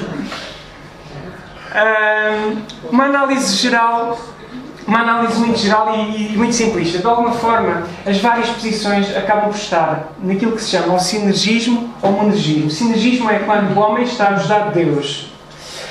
O monergismo acaba por acontecer quando é Deus que faz o processo de salvação e o homem, ou seja, em nada é participante. Os católicos e os ortodoxos normalmente são sinergistas, ou seja, têm essa perspectiva de que há uma cooperação entre Deus e o homem. Os protestantes acabam por haver as duas posições. Uns têm uma posição sinergista, no caso das linhas mais arminianas, e outros monergistas, no caso das linhas mais calvinistas. No entanto, é interessante ver que há consensos, e isto é muito importante. Eu acho que às vezes olharmos para o que temos de consenso acaba por ser mais importante do que aquilo que é diferente. Por exemplo, Roger Wasland, um dos autores que eu li, dizia: a salvação é uma dádiva completamente livre da graça de Deus recebida somente pela fé. E ele diz: isto é o que protestantes no geral acreditam. Já os católicos acreditam que tem que haver aqui também obras, né, em conjunto. Então, católicos metem as duas coisas no pacote. Mas protestantes no geral dentro do calvinismo clássico, arminianismo clássico, é isso que defendem. Michael Wharton, por exemplo, diz: justificados por meio da fé em Cristo, não apenas por meio de precisão doutrinária. Eu acho isto também interessante, ou seja, tentar condenar alguém. Tu não vais ser salvo porque não acreditas no calvinismo, tu não vais ser salvo porque não acreditas no arminianismo, é uma parvoíce, não faz sentido, porque de facto não é por sermos mais precisos ou mais exatos neste tipo de doutrinas que alguém vai ser salvo ou não, e faz sentido este tipo de observação. E no geral as tradições cristãs, sejam ortodoxas, seja católica, seja protestante, todas elas se opõem em algo em comum que as seitas e as religiões de nova era e por aí fora apresentam, que é a autossalvação, ou seja, todos eles concordam que nós sempre precisamos de Deus. Eventualmente católicos e ortodoxos vão dizer é que também precisa de nós no processo, e os ortodoxos dizem não, os protestantes não, é totalmente dádiva de Deus, graça de Deus. E nisto, ok, tens aqui os textos. Não sei, até aqui, querem fazer alguma pergunta da pinta aqui? Se quiseres fazer uma pausa, há comida ali dentro. É? Então vamos fazer a pausa. Está bem. Podíamos ter feito isso antes, por acaso eu sabia que tinha diferença. Então vamos fazer uma pausa. Diz isto? Se calhar vai ser perder um bocadinho. Ele está a dizer que é capaz de perder o fio à meada. Isto acabou agora, neste momento.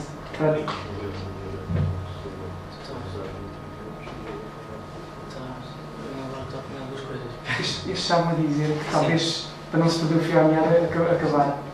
Está bem, está bem. Também agora é rápido. Podemos passar já para outra parte? Diz? Não, está. Sim, mas neste momento já não tenho mais slides. O que tenho agora no final é algumas possibilidades, se alguém quiser ler alguns livros, algumas das obras que pesquisei, que tenho aqui, depois posso mostrar. E aqui alguns textos. Vocês estão a ser as Bíblias? Isto pode ser muito rápido se cada um de vocês abrir um texto diferente. Por exemplo, alguém que possa abrir em João, 1 de João 1:11. Quem é que pode? Vocês têm Bíblias? E vamos num rápido só dar para ver aqui. Quero-vos mostrar apenas uma curiosidade que eu fui constatando ao longo dos anos. Então eu pedia um de vocês que abrisse 1 de João 1:11. Um de vocês abre? Okay. Agora, precisava de outra pessoa que abrisse 6:40. Pode abrir 6:40? Precisava de alguém que abrisse Filipenses 2:12. Pode abrir? Diz? Já abriu Romanos. Já abriu Romanos. É abriste em Romanos? Ok.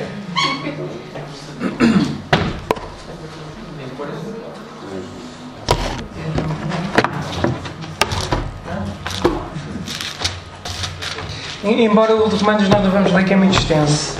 Não saímos daqui hoje se fôssemos ler Romanos.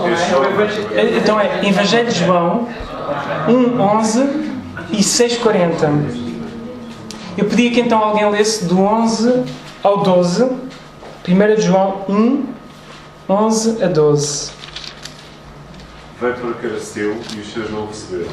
Mas, a todos quantos o receberam, aos que criam no seu nome, deu-lhes o poder de serem tornados filhos de Deus. Os pais não nascerem do sangue. Espera. Vamos por partes. Eu não sei se vocês repararam, é uma coisa muito, para mim tem sido interessante. A primeira parte destes dois versos fala em crer. Em quê? Ou seja, aqueles que receberem Cristo, aqueles que aceitarem Cristo. Ou seja, vê-se um lado de responsabilidade pessoal. Mas lê o verso seguinte. Mas, a todos quantos o receberam, aos que creem no seu nome, deu-lhes o poder de serem tornados filhos de Deus. 13. Os quais não nasceram de sangue, nem da vontade da carne, nem da vontade do varão, mas de Deus. Ou seja, uma coisa que eu fui constatando ao longo da minha caminhada no Instituto Bíblico e também na caminhada cristã, é que nós vamos encontrar muitas vezes na Bíblia as duas coisas para a par. Temos aqui, por um lado, nos primeiros versos, como vimos, a decisão pessoal, ou seja, a responsabilidade pessoal, e logo no verso seguinte vemos a soberania de Deus. João 6:40 e 44. Porquanto a vontade daquele que me enviou é esta, que todo aquele que vê o Filho e crê nele tem a vida eterna, e eu o ressuscitarei no último dia. Ou seja, todo aquele que crer, ou seja, a pessoa poder... Ok, força.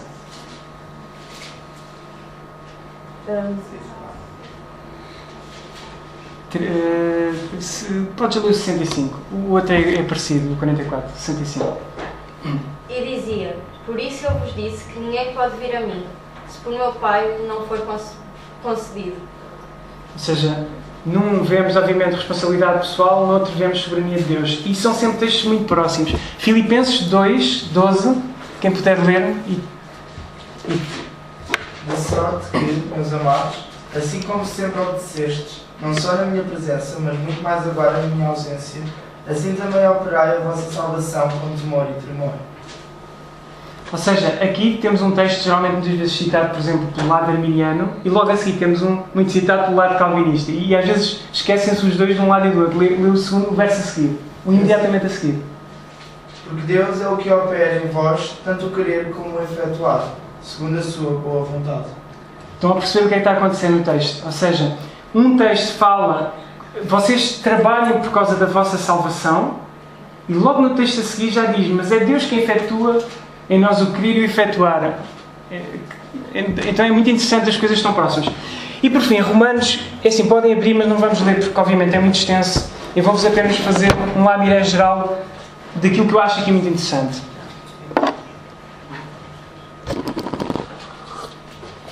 Uma coisa que eu acho muito interessante é que Romanos dedica uma porção muito grande, em Romanos 9, precisamente como nós já vimos, ao tema da predestinação e da eleição. E chega ao ponto de falar, olha, isto, logicamente, é tão difícil que há uns que dizem, olha, então, porque é que Deus nos vai condenar se pecamos? Então não é Ele que decide que nós vamos ser uma coisa ou outra. Ou seja, este tipo de problema já havia no tempo de Paulo. Mas uma coisa que eu achei interessante é a maneira como o próprio Paulo lida com o assunto. Paulo não esconde, como nós vemos, por exemplo, em Romanos 8, 29 a 30, em que fala claramente de predestinação, e não há muitas voltas a dar ao assunto. No capítulo 9, como nós conhecemos, é realmente um texto muito forte em termos de predestinação, mas depois nós, ao mesmo tempo, vemos o fogo ou a chama que havia em Paulo pelos perdidos. Ou seja, como é que Paulo conciliava uma coisa e outra, e a própria responsabilidade pessoal. Porque reparem, por exemplo, Romanos 9, 3 diz, ou começando no 2, 9, 2, que tenho grande tristeza e continua dor no meu coração, porque eu mesmo poderia desejar ser anatema de Cristo, por amor de meus irmãos, que são meus parentes segundo a carne. Ou seja, se Paulo pudesse fazer alguma coisa, até nem que fosse ele próprio poder salvação para salvar os outros, Paulo ia tentar fazer isto. É um texto bem difícil às vezes de tentar perceber. Ou seja, Paulo quer tudo por tudo para alcançar as pessoas. E às vezes, quando se cai num lado ou no outro, acabamos por cair lá atrás no desequilíbrio. Mas Paulo vê as duas coisas em simultâneo. Em todo o capítulo eu não vou ler, eu suponho que a maioria de vocês obviamente já conhecem o capítulo 9 e nós, ao longo da apresentação, falámos de algumas partes, mas é um capítulo muito forte em termos de predestinação. Quando chegamos, por exemplo, ao capítulo 10, reparem que depois dá um forte ênfase à predestinação. Olha o que é que Paulo escreve nos primeiros 2 versos, capítulo 10. Irmãos, o bom desejo do meu coração e a oração a Deus por Israel é para a vossa salvação, para a sua salvação, desculpem. Porque lhes dou testemunho de que têm zelo de Deus, mas não com entendimento. Ou seja, Paulo orava por eles, mesmo Paulo sabendo que apenas um pequeno grupo se iria salvar e uma boa parte iriam rejeitar, obviamente, o Evangelho, Paulo continuava a orar por eles e Paulo continuava a fazer tudo por tudo para os alcançar. E vemos então Paulo a conjugar um bocado estas duas coisas. E ao longo do texto, por exemplo, se vocês lerem, por exemplo, 10, 9, reparem, por exemplo, o que diz. Vai começar no 8. Mas que diz, a palavra está junto de ti, na tua boca e no teu coração. Esta é a palavra da fé que pregamos. A saber, se com a tua boca confessares ao Senhor Jesus e em teu coração creres que Deus o ressuscitou de entre os mortos, serás salvo. Responsabilidade pessoal.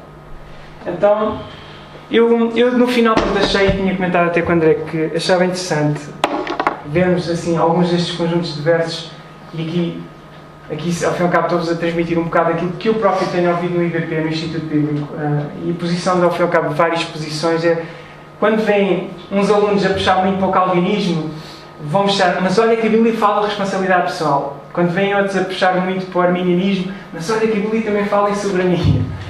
E uma coisa que nós temos aprendido e que eu acho que é bastante sábia é não tentar resolver as tensões bíblicas forçando a Bíblia a dizer o que ela não diz. E quando a Bíblia diz as duas coisas, nós temos mesmo que aceitar.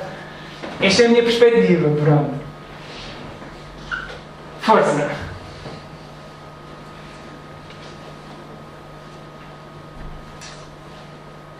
Manifestem-se. Isto é muito, muito, muito que se liga. Andámos aqui 2000 anos de história. Não sei quem levantou a primeira. Ok, pensa. É uma questão que tem levantado muitas opiniões entre os teólogos. E fora daqueles que se dizem teólogos, ou seja, a opinião pública ou outros historiadores que também estudaram esta história, existem alguns journals ou alguns artigos científicos de pessoas que estão fora da teologia e têm opiniões sobre este assunto? É sim, certamente há de haver. Eu não as pesquisei. Okay. Já isto levou muito tempo. Sim. Eu não tinha nada e tive que preparar tudo específico aqui para vocês. Nem é uma área que eu domino muito. Mas é assim, sim, garantidamente, porque vamos ver, há muitos teólogos, chamados teólogos liberais, que nem sequer acreditam nos milagres, nem sequer acreditam mesmo em Jesus, estudam a Bíblia porque gostam, não é? Porque gostam de estudar o escrito, e que certamente têm posições em relação a isto. E essa é uma boa pergunta. Ou seja, e essa é mesmo uma muito boa pergunta. Talvez, além de eu ter visto a perspectiva de um arminiano sobre a história, um calvinista sobre a história, e o que eu vos mostrei foi tirado dos dois lados, talvez também seria interessante ver a perspectiva de alguém que não tem nenhuma das duas posições, o que é que vi na Bíblia. A tua pergunta é muito relevante. Essa já vai ficar aqui registada para mim mesmo. Eu acho que não é uma pesquisa fora do campo teológico. Até porque o senso comum, eles não são, não só no contexto do Brasil, mas isso é uma realidade do estudo quanto à questão da eleição. Não existe um ensino bíblico dentro das igrejas. Não sei porquê, isso é bem notório no Brasil. E pelo que eu já andei por aqui, percebo que aqui também não há. Assim, um estudo onde o senso comum, fora da visão teológica, se discuta e se defina. Como você falou bem quando o Joel cantou, existem pessoas, inclusive, que historicamente têm uma linha, como por exemplo os batistas, eles têm uma linha, quando na realidade os próprios membros não sabem de nelas.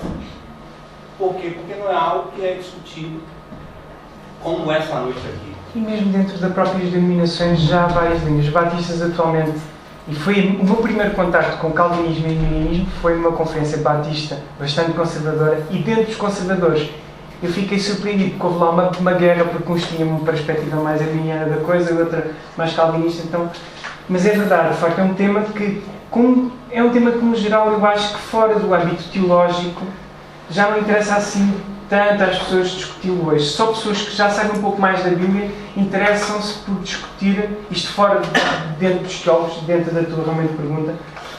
Hoje acho que o pessoal dos nossos dias já não discute assim tanto isso. Ainda que às vezes esse assunto vem à baila.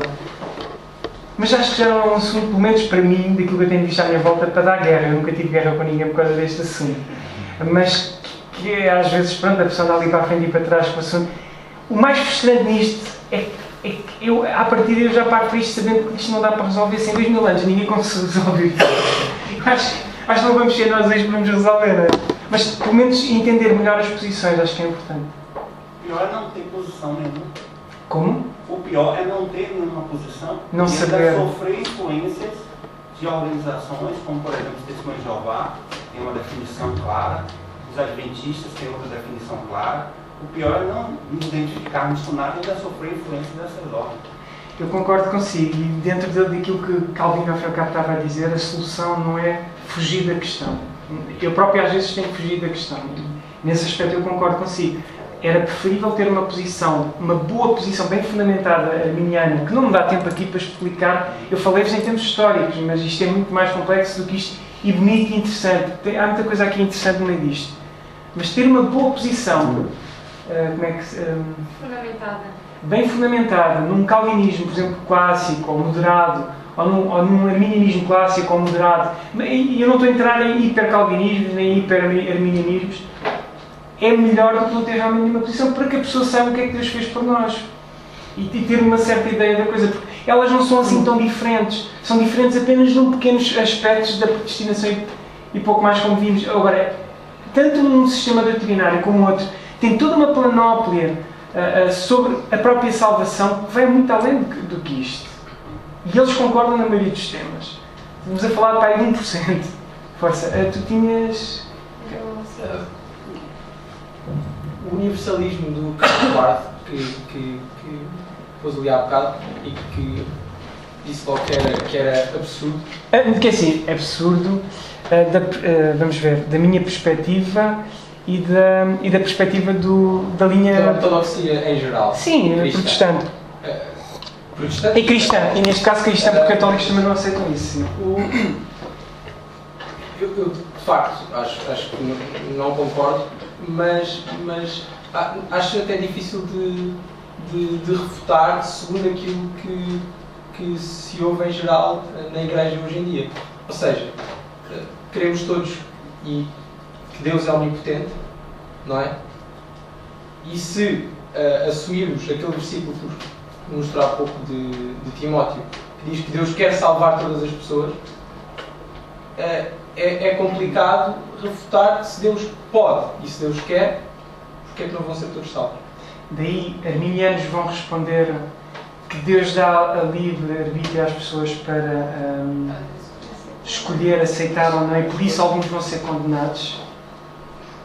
Já fica mais difícil para os calvinistas responderem a essa.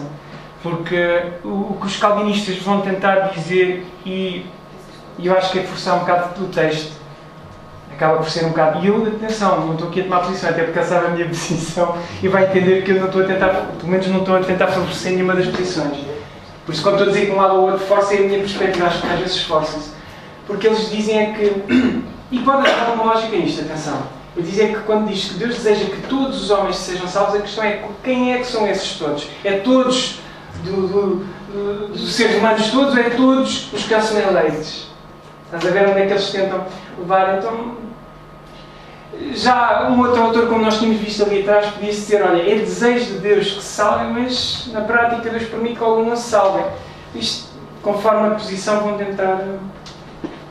Mas percebo o que tu dizes, ou seja, com vários textos que dá essa ideia de que Deus quer salvar. Inclusivamente, eu tive um amigo que há dias chegava e dizia, fulano tal, muito conhecido, eu não lembro do nome dele, tem uma teoria de que ou toda a gente vai para o céu ou que a maioria das pessoas vão para o céu. E ele dizia assim, estás lá tu a ver que Deus agora ia perder para o inferno. Como se isto fosse um jogo, então se Deus tinha que marcar mais golos do que o inferno. Pronto, eu pessoalmente eu não vejo isso assim, mas... Força, mais... Força, Quando disseste que Wesley acreditava que existia eleição incondicional de algumas pessoas, essa eleição incondicional seria para eles desempenharem essa tarefa, mas não eleição incondicional para se salvarem, certo? Boa pergunta. Em específico... Não... Exatamente. Em específico o que eu li é que era para a tarefa. Se ele também incluía salvação, eu não sei. Tinha que pesquisar mais. Parece um bocado inconsistente se ele, quer dizer, se ele diz que essas pessoas têm incondicionalmente salvas para a salvação, ele está a dizer então que existe uma graça irresistível pelo menos para um certo número de pessoas. Isso tinha que pesquisar melhor. Depois levantar a pergunta, se existe para esses, porque é que não existe para os outros também, não é? Na perspectiva do Wesley. E o que eu noto é que cada uma das posições que se vão levantando vão tendo este tipo de problemas conforme nós vamos pensando nelas. Sim, de acordo. E há uma posição que nós estávamos hoje, que é a Patriciana. Vá, Patriciana. Aquela que tem uma posição... agora nós já falámos muito deste assunto, e com uma coisa que disseste agora, porque anteriormente, ao que me pareceu que não sabias isso, que é o Armino, mesma pessoa, eu também me engano. ele nunca tomou uma posição em relação à perseverança dos santos, certo? É assim, do que eu li ou que eu percebi, ficou um tema que ficou em aberto. Eu pelo menos não encontrei nada que diga exatamente que ele se tenha posicionado. A última coisa que eu consegui perceber é que de facto não houve uma posição dele sobre isso. Quando houve o tal sínodo de Dort, ele não só pôs a esse ponto. Mas também não se pronunciou. Mas o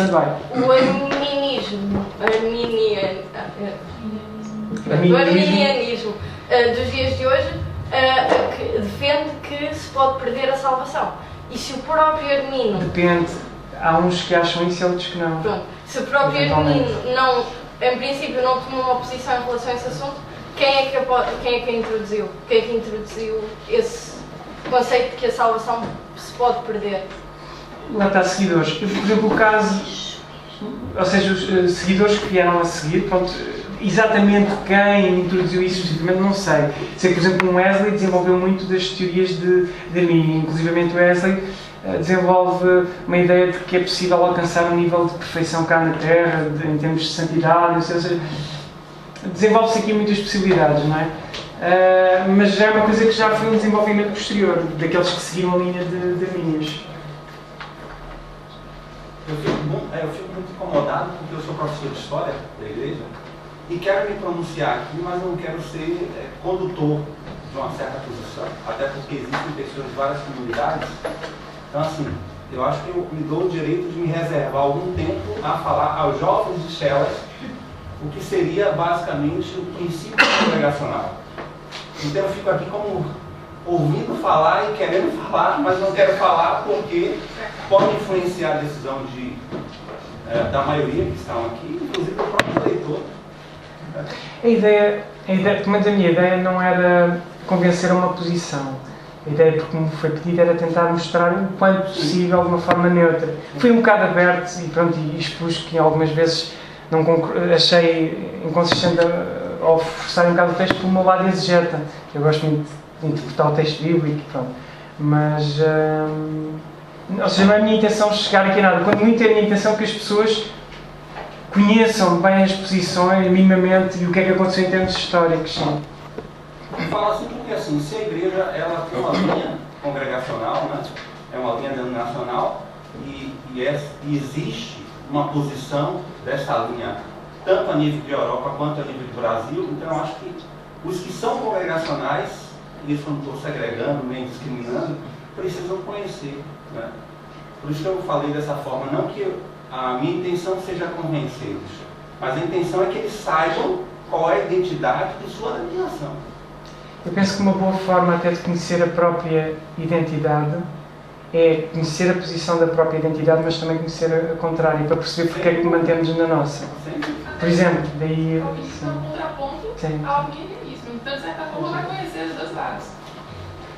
Mas eu tem que saber qual é. Conforme falei com o André, e foi essa a intenção, para também todos ficarmos a perceber a intenção deste debate, pronto, e para quem não conhece, sou presbítero da Igreja, a intenção da sua intervenção era exatamente essa que acabou de dizer, é mostrar várias linhas, várias correntes, cada um ponderar sobre elas e depois, como o nosso futuro pastor, ou já pastor, Neto,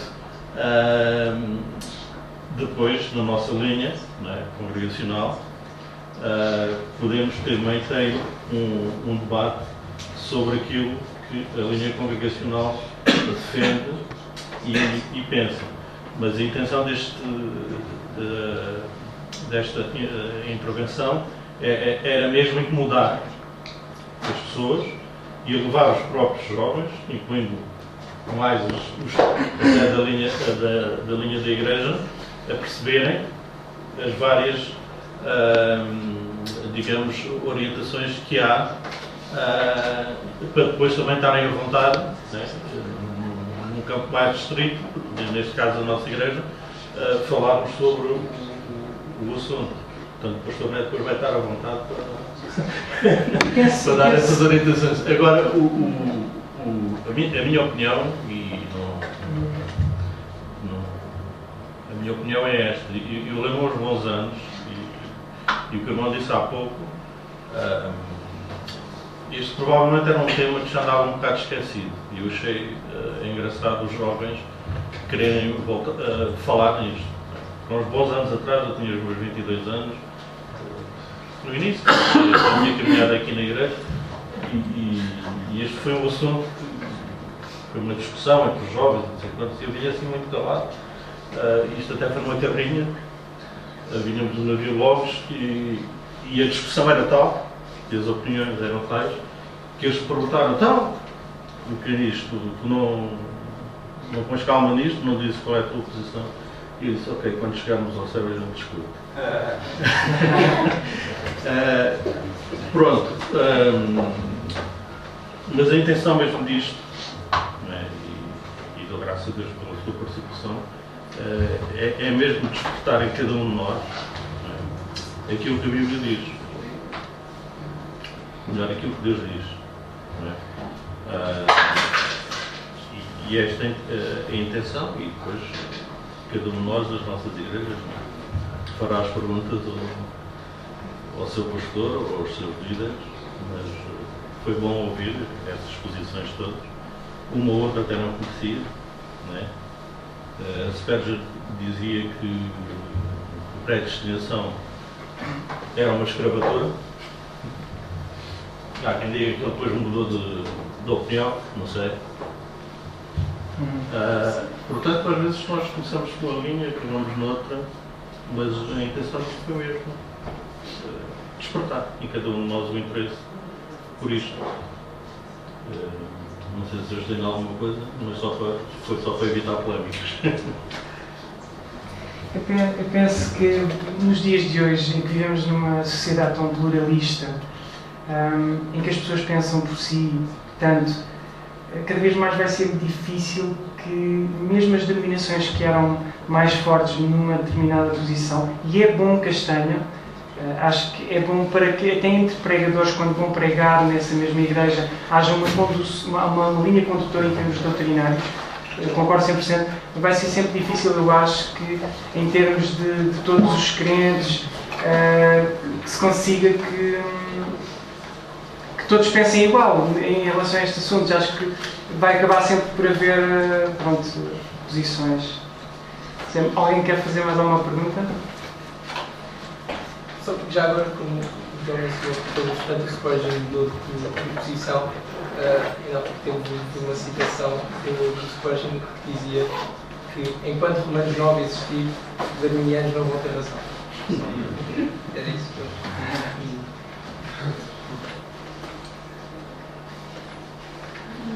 calvinistas têm que buscar a Jesus e sabermos que somos salvos. Agora, claro que é bom a gente ter uma direção, mas não adianta essa briga, não é? Que a proposta não é essa. Então não adianta dizer, os arminianos estão errados, os calvinistas estão certos, ou vice-versa. É importante sabermos em quem nós devemos crer. Enquanto eleitor, está de parabéns, embora que eu tenha suspeitas quais são as suas tendências. Mas já agora pode dizer. É assim, eu era para dizer no início, eu pensei em dizer ou não. Porque eu pensei assim, podia influenciar-vos, mas por outro lado, há livros, há autores que começam logo por declarar no início o que é que acreditam, precisamente para que a pessoa já saiba e se ponha de antemão. Olha, cuidado que ele se calhar está. Que posição é que acha que eu tenho, por exemplo? Eu falo contigo pessoalmente. Não, mas para dizer, não tenho problema nenhum, sou muito sincero. É assim, eu nasci num contexto arminiano, tive contacto com o meio calvinista inicialmente, foi muito estranho, ninguém me convenceu, a não ser a própria Bíblia, para mim. Sim.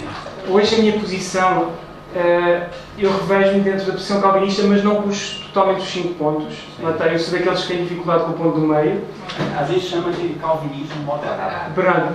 E ao mesmo tempo, isto vou ser muito sincero, é assim, eu acho que, isto é a minha perspectiva, não quer dizer que eu esteja certo, é o que eu acho, Acho que, de facto, o calvinismo moderado acaba por ser o que melhor explica o que a Bíblia diz. No entanto, eu também reconheço que o próprio calvinismo, mesmo moderado, força alguns textos. Sim. E tem textos que temos muita dificuldade em responder. E eu prefiro viver com atenção. E há muita coisa que eu não gosto mesmo na própria ideia, não é? Aquela ideia de que Deus manda umas pessoas para o inferno. Custa um bocado. Mas é assim, eu não posso forçar aquilo que eu estou a ver na Bíblia, não é? Por exemplo, o que eu vejo, mas isso é a minha perspectiva. E acho que não devemos fazer teologia naquilo que gostamos. Se tivermos a oportunidade, vamos examinar esses textos juntos. Especificamente porque a tradução do grego não é essa versão em que Deus manda as pessoas para o inferno. Na realidade, todas estão mortas. E eu não quero levar essa questão. Sim, eu sei. Mas a gente pode, como você gosta de estudar o texto, vamos pegar o original e aí vamos... Eu, pegando precisamente nessa perspectiva e posição, eu acho que, na verdade, Deus não está a agarrar nas pessoas e, na verdade, foi Adão e Eva, na minha perspectiva, que condenaram os próprios filhos. Quando Deus decide salvar alguns, os outros já estavam mesmo condenados. Ou seja, eu vou também por aí. De facto, eu entendo o que está a dizer. Mas fica sempre aquela questão difícil, mas porquê que Deus então não salva todos? Todo dia? Há quem diga que para manifestar também a sua justiça, ou seja, Deus manifesta o seu amor naqueles que salva e a sua justiça naqueles que condena. Mas depois aí levanta-se uma outra questão. Daí eu tenho problemas internos comigo mesmo. Então, mas espera aí, mas Jesus morreu na cruz. Jesus já pagou a justiça de Deus e Ele, como é mais valioso do que tudo, porque é que então estaria aí justificado? Todos podem ser salvos na mesma. Ou seja, isto é um conflito interno, mesmo eu internamente, sinceramente, estou sempre a voltar e acho que vou andar durante a vida aqui a progredir e a tentar perceber cada vez mais.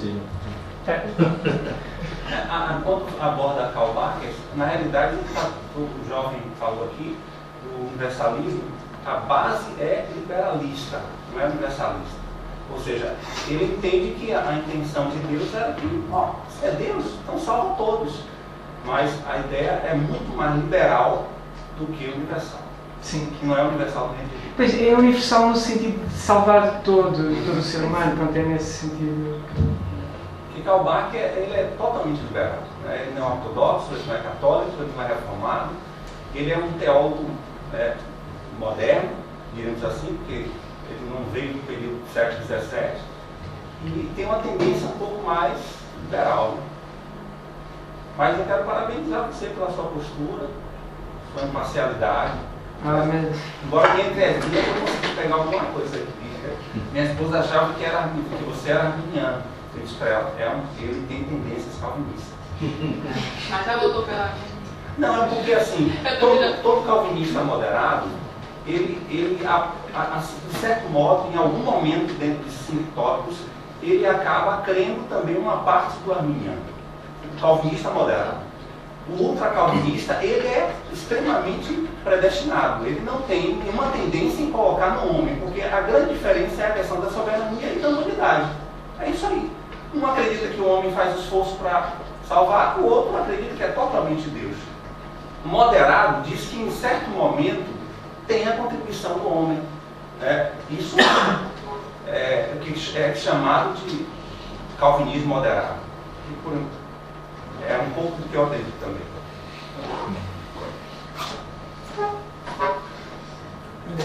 Acho que eu podia responder. Sim, mas acabou de ser respondido.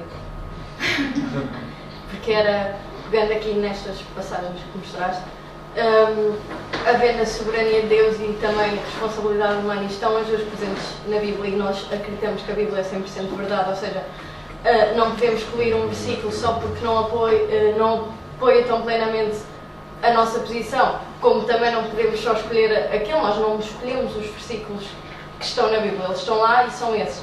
Então, como é que um calvinista reage a um versículo arminiano e um arminiano reage a um versículo claramente calvinista, como Romanos 9? Com humildade, eu acho. Porque mesmo enquanto eu fui fazendo isto, eu vou ser muito sincero, eu tive momentos que eu queria que os arminianos me conseguissem convencer. Verdade? Porque é mais simpático, às vezes é mais difícil de expor em certa medida, mas perdia depois também certa beleza. Então, É difícil. Eu acho é que temos que ser sinceros, olhar o texto e ter humildade, que nem todos os textos vamos conseguir explicá-los dentro da nossa linha. Uns arminianos vão ter dificuldade com os textos, calvinistas vão ter dificuldades com outros. Acho que ainda não encontramos um sistema teológico perfeito. Quando encontrarem, digam Deus. Sim, só Deus é que tem. Eu ia. Era tudo uma frase, mas Deus pode ter predestinado as pessoas que o iam receber.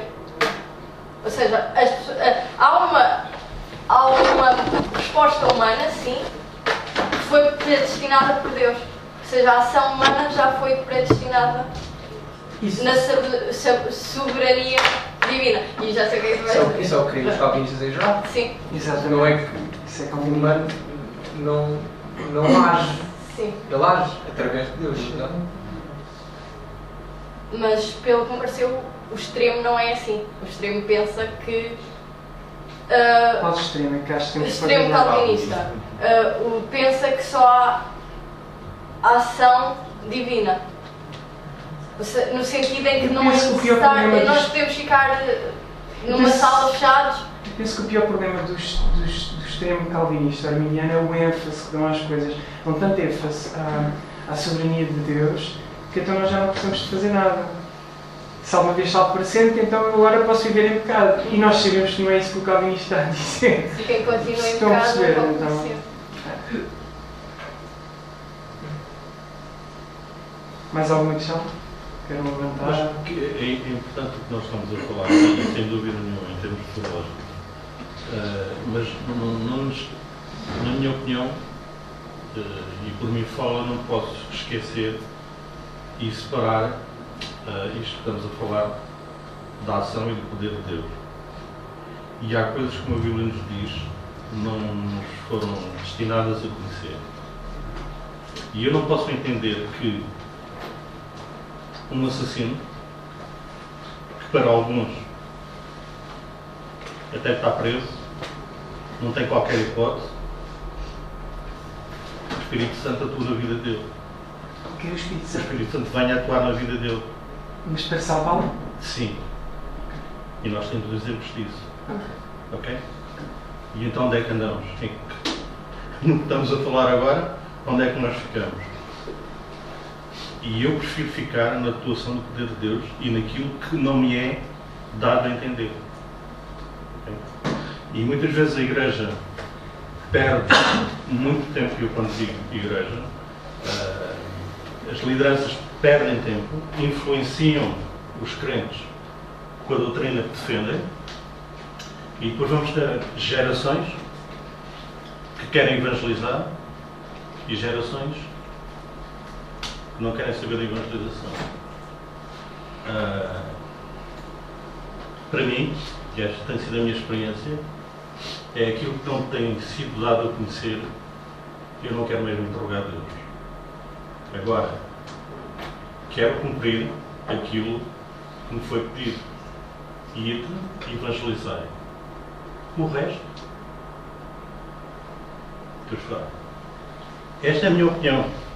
Eu acho agora, que não estou a dizer ambas as posições bem entendidas, pessoas deviam ser levadas precisamente a isso, porque vemos em George Whitefield e em George Wesley e em próprio Jonathan Edwards este fogo por pregar a palavra de Deus, por evangelizar, por alcançar pessoas. O próprio Paulo, acabámos de ver que Paulo tinha desejo de alcançar os outros, mesmo sabendo que poucos iam se converter. Mas ele, como a gente não sabe quem vai se converter, não precisamos pregar. E como ouvirão se não há quem pregue? Exato. Como crerão se ninguém se dispõe a anunciar o O que eu tentei dizer, se é que fui explícito, foi que, independentemente daquilo que possa ser a nossa posição e da linha de orientação da Igreja, não nos podemos esquecer do que a Patrícia acabou de dizer. E o resto é com Deus. Só para complementar, até porque esse é bem explícito, não é? A posição de Jesus, isso é um mandamento. Agora, as outras opiniões são apenas isso. São pareceres, são opiniões, são ideias. Agora, aquilo que é mandamento, aí não há volta a dar. E todos os bons teólogos têm que concordar de certeza com essa, porque essa não há dúvida. Essa não é discutível. O problema é que o posicionamento doutrinário de uma ou outra, né, seja arminiano ou calvinista, pode afetar diretamente outras ações da igreja, como a questão dos mandamentos, na sua atuação ou não. Como, por exemplo, os ultra-calvinistas pouco se importa com a questão da evangelização, porque já estão eleitos. Então, teoricamente, esses debates acabam afetando outras áreas, mas eu vou na sua linha também, assim, independente daquilo que a igreja tem como linha, ela precisa conhecer o outro lado.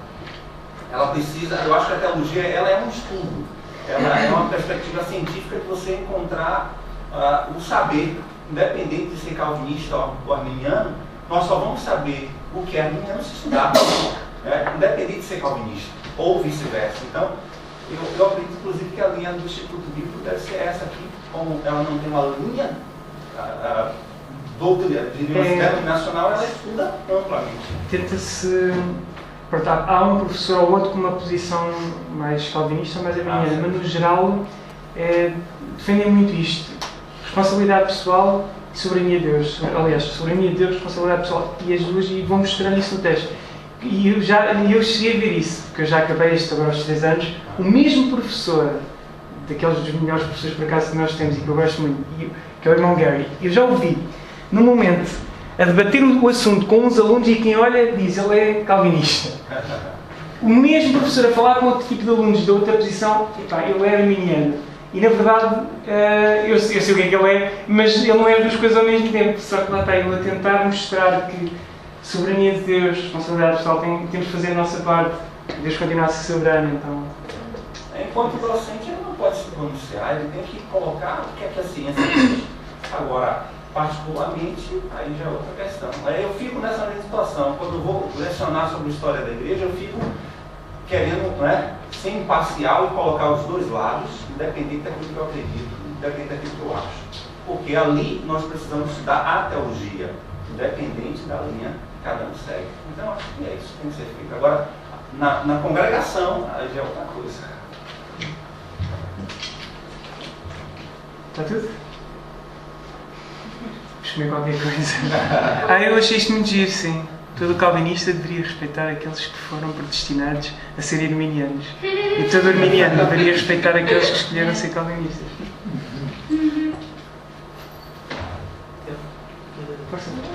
Terminou eu?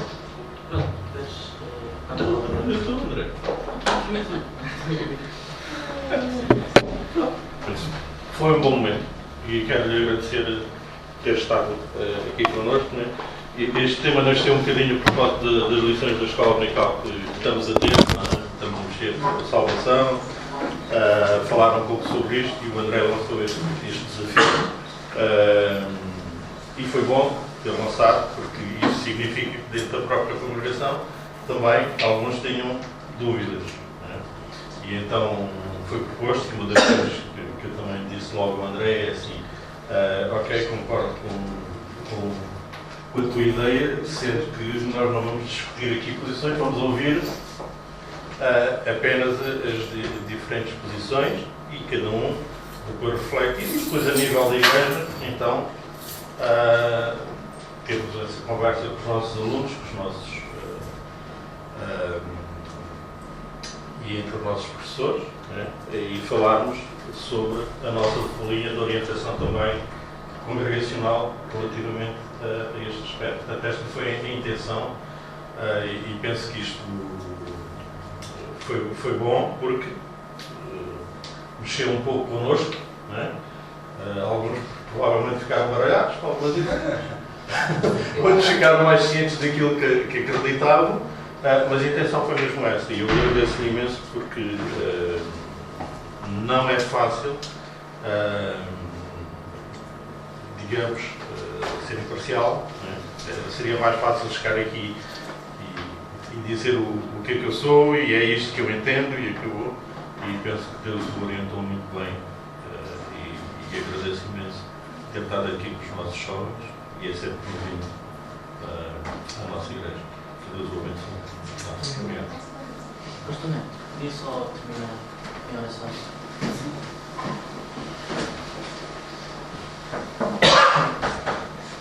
Muito obrigado, Senhor, porque foi na cruz que o Senhor morreu para nos salvar. Verdade. E todos nós cremos na salvação do Senhor. Muito obrigado pela vida do teu filho, que esteve aqui a nos servir, que se esmerou em pesquisar, em trazer para nós ambas as partes que diz respeito a essa questão. Queremos que a bênção do Senhor continue sobre a sua vida, que o Senhor os oriente em seus passos, no seu ministério, sua formação, que o Senhor use em outras comunidades cristãs, para que não apenas debates como esse, mas outros venham fomentar no coração da tua igreja a necessidade de se voltar para as Escrituras. Amém. Nós estamos vivendo dias, Senhor, onde o liberalismo, onde o secularismo tem nos lançado distante, muito distante da nossa regra de fé e prática, que é a tua palavra. Mas que o Senhor use o teu filho, a sua formação, a sua vida, o seu ministério, para ser instrumento do Senhor na exposição da tua palavra. E quanto a nós que ouvimos aqui, que o Senhor também possa nos dar a convicção e a certeza de que precisamos em Ti reconhecer que necessitamos da salvação.